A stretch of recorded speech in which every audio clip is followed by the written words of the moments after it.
What's up, Bucs fans and Pewter people? Bailey Adams from PewterReport.com back with you as we continue our Bucs 50 Most Memorable Games series. Of course, this is taking us all the way up to Week 1 of the 2025 season, the Bucs' 50th season as an NFL franchise. We are now on to Week 4 of this series, which means we're 15 games down and we're going on to 16 through 20 this week in our chronological journey through Bucs history. Keep it going with 5 games at a time every Thursday until we wrap up with games 46 through 50, just days before that season opener at Atlanta. If you missed last week's video, we covered games 11 through 15 on our list, like I said, which ranged between 1998 and 2000. This list got pretty congested late 90s, early 2000s, as I talked about last week. Of course, that video is right here on our Pewter Report TV YouTube channel if you want to catch up. Today, though, we pick back up in the late 2000s. Actually in late 2000 season. We ended last week's video on sort of a cliffhanger as I referenced the game in which the Bucs would clinch their wild card berth that year, and that is where our list will continue today. Before I do that, of course, I do need to reference a game that, for some background here. The previous season, 1999, the NFC Championship game, the Bucs losing 11-6 to the Rams. A game that was on my initial list when I was doing the most memorable games. But when I had to cut down the list from 80 to 50, that was one of the ones that got cut because this is supposed to be fun, right? And it was a memorable game for sure with the 11-6 defensive slugfest. It was the Burt Emanuel rule came out of that game, and painful loss for the Bucs, though. So I didn't want to have a memorable for all the wrong reasons kind of game in this list, although there is another one of those coming up in a future week's episode. But yeah, cut that one. That one ended up on the cutting room floor from 80 to 50. But I say all that to say this first game that we're talking about this week comes the following season in December of 2000. Of course, this is after the Rams would go on to beat the Titans in the Super Bowl just after their win over the Bucs. The Rams went on to win that Super Bowl. And then in the following season, December 18th, 2000, the Bucs and the Rams had a rematch of that NFC Championship game on Monday Night Football. There was a playoff berth on the line for both teams at Raymond James Stadium. Of course, Tony Dungy leading the Bucs into that game. And it was a wild one. It was absolutely wild. Marshall Faulk and Warrick Dunn kind of, were going at it, trading 2-yard rushing touchdowns early. Martin Gramatica had opened the scoring before that to make it a 10-7 Bucs lead, but Marshall Faulk scored again in the second, giving the Rams the lead before the Bucs responded. 2 Sean King passing touchdowns to Keyshawn Johnson gave the Bucs a 24-14 halftime lead, but St. Louis wasn't out of it.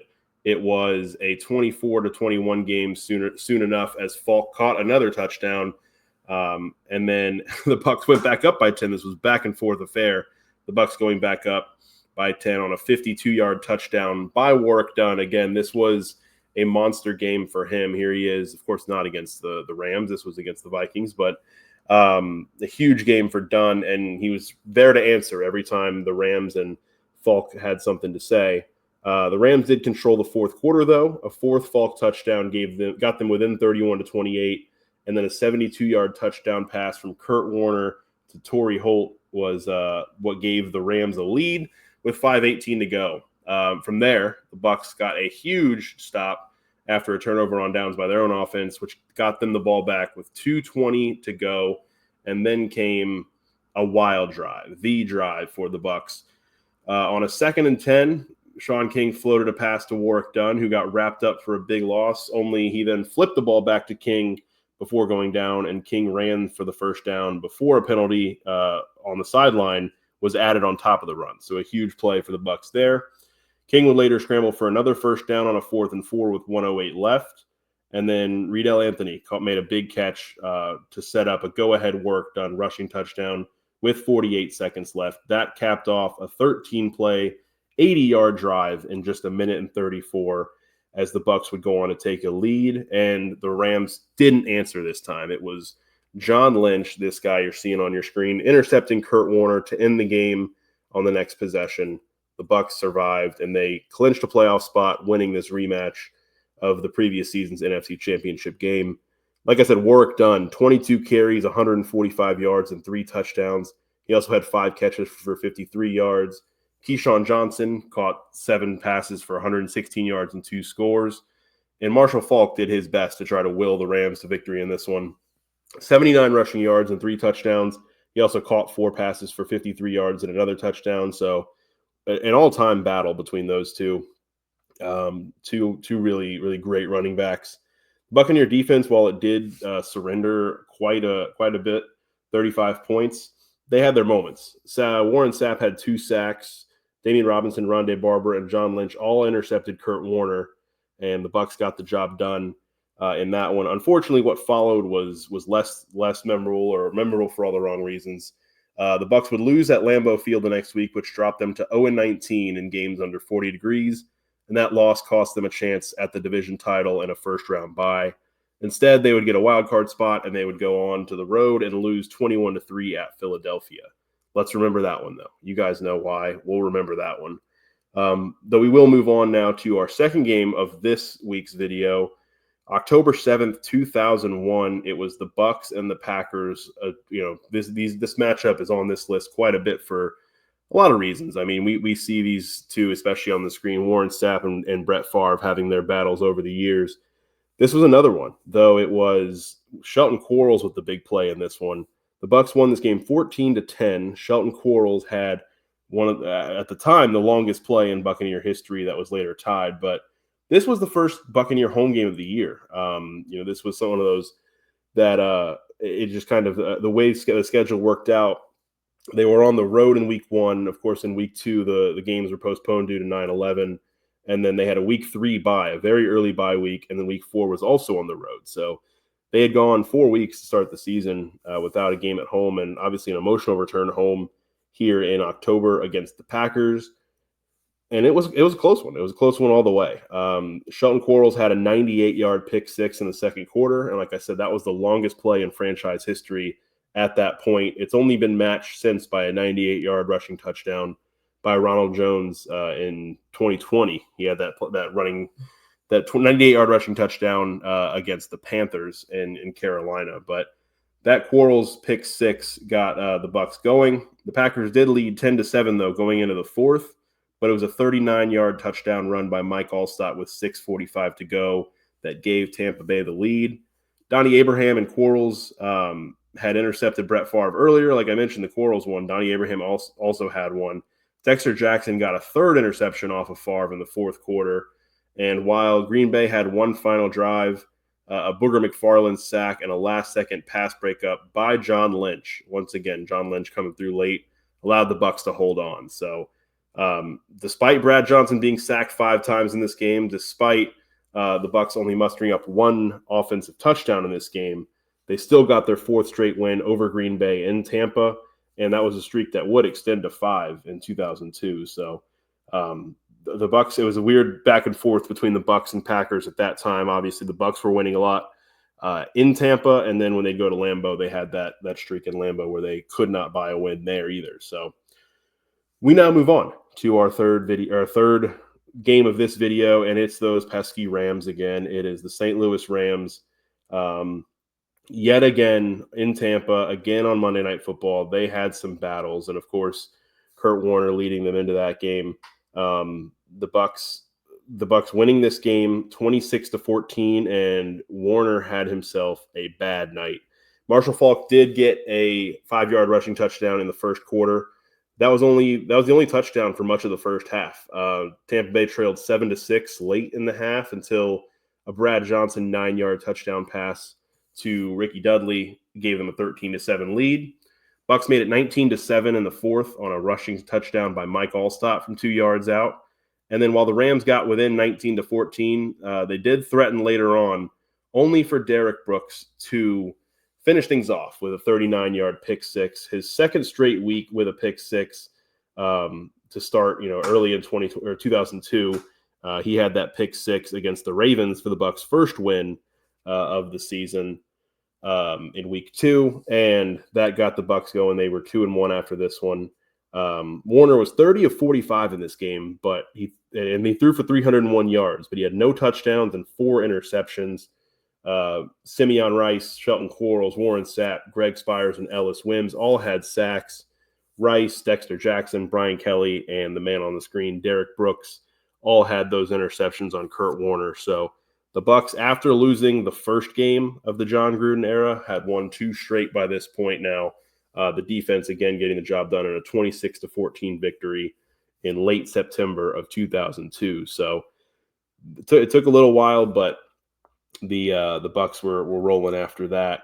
Another really, really memorable one against the Rams, and there would be a lot of those late on in the 90s, early 2000s. Once again, obviously pretty recently, that playoff game in Tampa in 2022 was another one. So that's not the last time we'll be talking about the Rams, though. The next time we do talk about them, probably, I think it will be the Los Angeles Rams rather than the St. Louis Rams. So the Bucs getting this one taken care of, 26-14 at home. And while it was difficult, I went through the rest of 2002, and there were some other games I wanted to highlight. There was the game against the Browns when Mike Allstott had that legendary run. There was another play in that Falcons game where Warren Sapp had the pick, and he tossed it back to Derek Brooks for the touchdown, another one of those Brooks touchdowns that we saw throughout the 2002 season, but had to cut this list from 80 down to 50. So we do move on to the fourth game of this video, all the way into December 29th, 2002. The Bucs beating the Bears 15-0 to clinch the division, to clinch a bye in the first round of the playoffs. Soldier Field was undergoing renovations during 2002, so the Bucs traveled up to Memorial Stadium at the University of Illinois to match up with the Bears, and this was a cold one. It was 38 degrees at the start of this one. The Bucs before that were 0-21 in games under 40 degrees, but that changed. That changed on this night under this man, John Gruden, leading the way for the Bucs to a 12-4 season. A win, of course, in this game would secure the NFC's number 2 seed after the Packers lost to the Jets earlier that day. And again, this one was all on the defense, and it was on the leg of this man, Martin Gramatica. Obviously, here he is in the Super Bowl. No spoilers, but that's a spoiler. This man, 5 field goals on the day. He had all 15 points for the Bucs, and that was enough as the defense handled the Bears. Brian Kelly had 2 interceptions. Derek Brooks and Dwight Smith had 1 each as well. And the Bucs went on to finish the regular season 6-2 on the road. It was their second shutout of the year, both of which came on the road. And it was a bookend. Obviously, their first win of the regular season was a road shutout of Baltimore. This one was a road shutout of the Chicago Bears. So it was also the 9th time that season that this legendary Buccaneer defense held an opponent to 10 points or fewer. So it was all around a fitting way to clinch that bye in the first round. And, of course, they would go on to beat the 49ers in the divisional round, and that would bring us here to the 5th and final game of this video. As you might be able to tell by now, there will be another cliffhanger with this one, because this video will wrap up with that memorable night in Philly at Veterans Stadium, the Buccaneers beating the Eagles 27-10 to win the NFC, to clinch their first Super Bowl appearance. This came after they breezed past the 49ers at Ray J. Bucs had to hit the road for a rematch against the Eagles at Veterans Stadium, a place that had not been kind to them in recent years. They had lost the wild card round at the Vet in the previous 2 seasons, and the Bucs hadn't scored a touchdown in either game. So it wasn't looking good for this Buccaneer team. It was kind of like them having to meet their demons, and they did. They met and defeated those demons on this night. It didn't start well. Brian Mitchell returned the opening kickoff 70 yards to set up a 20-yard touchdown run by Deuce Staley, only 52 seconds into the game. But very, very memorably, the game did swing on a long Bucs touchdown drive late in the first quarter. That was highlighted by a 71-yard catch and run by Joe Jaravicius on 3rd and 2 from the 24. You go, Joe. Mike Allstott would eventually score a 1-yard touchdown to cap off that drive, but up until that point, nothing had really gotten going until that really very key and one of the – I don't even know if you can call it an underrated moment in Bucs history, because I think everybody remembers it so well, but I think maybe outside of the Buccaneer fandom, maybe it's a play that doesn't get as much love and appreciation as it should. But That was obviously all the context behind it too. I mean, Joe Jaravicius was going through some stuff, obviously, with his child, and just that moment was an emotional one and a key one for the Bucs in this game. The Bucs would then go on a 9-yard touchdown pass from this guy Brad Johnson to Keyshawn Johnson with 2:28 left in the second quarter. Gave the Bucs a lead that it would never relinquish. A sack fumble late in the first half by Simeon Rice kept them ahead, and then. I feel like this doesn't get talked about much either. I know we'll get on to the most iconic moment in Buccaneer history, but early in the third quarter, Rondé Barber forced a McNabb fumble that was recovered by Ellis Wims, and that kind of kept the momentum swinging on the Bucs side. And Martin Gramatica made it 20-10 late in the third, and just when Donovan McNabb was looking to get the Eagles back in it late, there was, maybe the most iconic and definitely the most iconic play in Buccaneer history. Rondé Barber, a 92-yard pick six, still just stands up, and I think everybody can remember, this play. And I don't know how many times I've watched it over the years, and how many times you've watched it. And Rondé pointing to the back of his jersey as he's running in, and just the Bucs finally defeating their demons, beating the Eagles, the last ever game at Veterans Stadium. They shut down the Vet.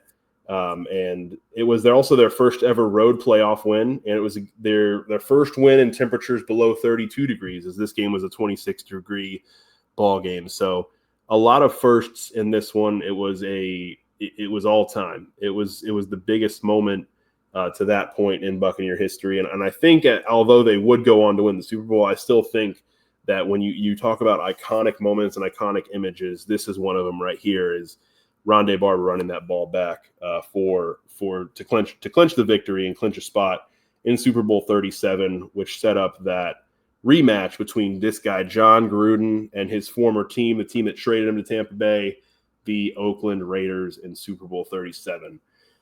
That is where we will wrap up this week's video, though. We will pick up next week with, I'll spoil it, we're picking up with Super Bowl 37.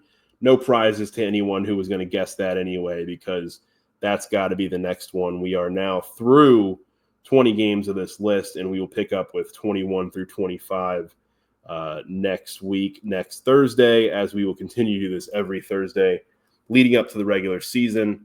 Speaking of the regular season, it'll be here before you know it.